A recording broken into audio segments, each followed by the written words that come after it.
Guys, it's your host, Khadijah. Guys, I changed my name. My name was K for a while. I was a theater person, so that was my stage name.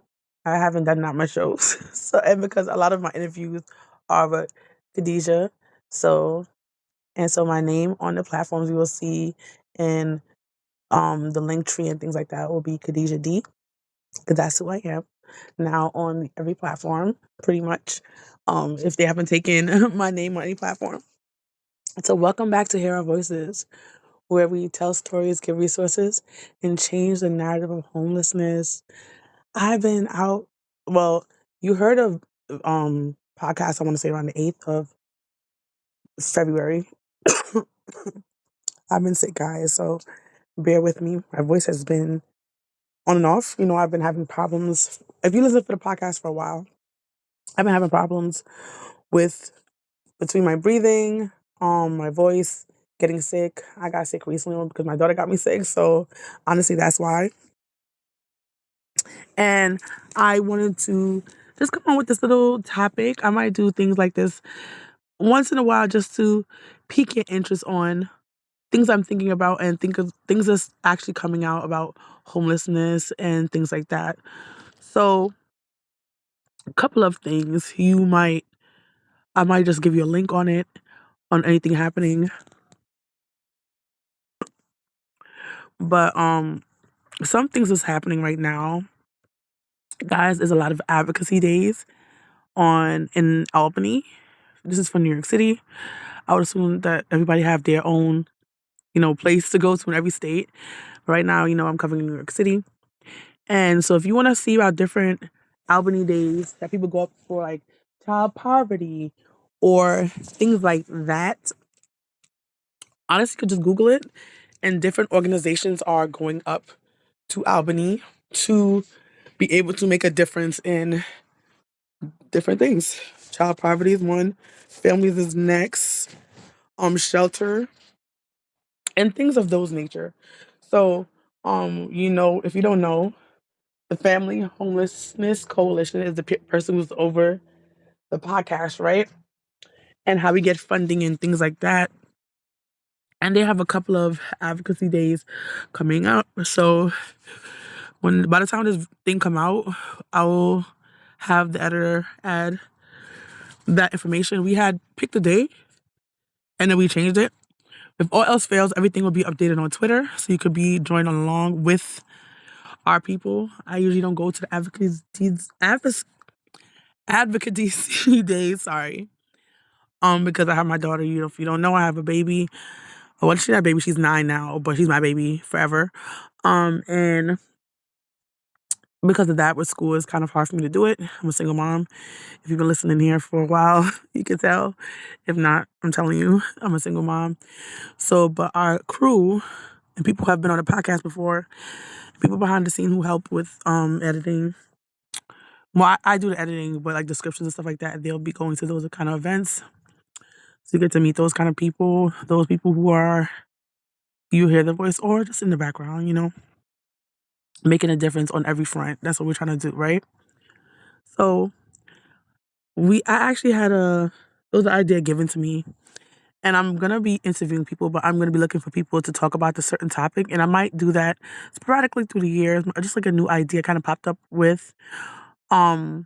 This idea actually comes up for me, and is vouchers forever? Do you think vouchers are forever?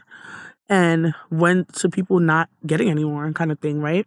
So if you have any ideas, like anything you would like to say on the podcast about this, maybe we could start doing submissions and that people could hear your voice about what you think about this particular thing. Or if you just want to come on and chat with me about vouchers or any topics we have and you feel like you have a different take on what topics we talk about, definitely come on in and talk with me and let me hear your point of view about what's happening in your life. I definitely want to hear your point of view. So I plan to have a guest on who was on a voucher before and is not on vouchers anymore. I would love to have a guest. She said she was gonna come on before, so hopefully she comes on again. But she came on before a couple of seasons ago. She's a caseworker, so hopefully she gets to come back on. And I just want to hear her point of view about vouchers. And we're gonna talk about it. I particularly think that vouchers, honestly, there's a couple of vouchers out there. They have city FEPs, they have soda, they have FEPs, they have Section 8. And a lot of these, just to get some of them, it's like you have to do so much just to get into these programs. And if you don't know, Section 8 has been paused for New York City for 15 years. They opened it back up last year, but only for the waiting list. But what I know, nobody has been called from that waiting list. They said they're going to do like a background whole thing. Nothing has happened. I'm on the waiting list. I did last year. Honestly, I should have been added on from before. God did it over 15 years ago, but they couldn't find my information. I don't know. But I just want to, like, I posed the question to you. Do you think vouchers are forever? Do you think vouchers should be forever? In my opinion, I think vouchers are a stepping stone, just like NYCHA. But for some reason, people stay on it and stay there in those places longer than they actually should. I feel like if you're an older person, I feel like vouchers and NYCHA should be like until you pass away, basically, if you're older. But when you're younger and you're not disabled, I think it should be a stepping stone. You know what I'm saying? It shouldn't be a forever thing. We shouldn't be staying on this till the wheels fall off. Because when you don't, sometimes in some of the programs, like Section 8, if you don't come out of it, nobody else behind you, which, you could be selfish because it's, your life and stuff like that. Nobody behind you can get that particular voucher because you're hanging on to it. You know what I'm saying? In other states, I feel like it's differently how they do. Honestly, New York City is like a unicorn in how we do things here and how we run things here. So if you live in a different state, you might think totally different on certain programs because it's just run differently, even if it just have the same name of that program. But New York is just a different beast. And yeah, so I particularly think, like, say the income bracket for vouchers should be open up. So, like, example, it shouldn't be for only, I think, city FEPs, for like, you have to be on public assistance, right? I feel like that because you have to make basically nothing to even get it. People who are middle class or upper middle class cannot get it. You might say, why do you need that if you're upper middle class? In New York City, upper middle class money is not really that much. It's really not that much money, right? And we want to make sure, I feel like to me, I feel like people should be living comfortably and a little bit over comfortably. And I got to be realistic. We have to find the money to do these things. But I feel like a person like me should qualify for vouchers. I qualify for Section 8. And I think they still would give me a hard time. But I don't qualify for the other vouchers. Unless I was in shelter, I would qualify for soda. I believe. But you just never know. But yeah, I want to discuss this topic more open with you guys. I would love that you guys comment down below and tell me what you think about what I said. So check that out. Nice talking to you guys.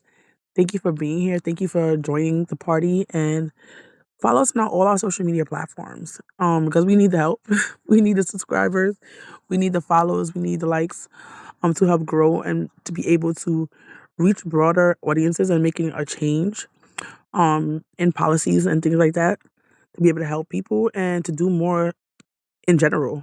If you don't know, we do some background stuff. We go to events. We give out giveaways. We do like Christmas events for people in shelter. So we're not just doing the podcast, giving out resources only. We're also going on the streets. Well, not really the shelters, I should say. And we're doing our part there where we can. We are a small group, so we can only do but so much events for the year. But so far for this year, we have partnered up with a church, and we have given out care packages in Brooklyn.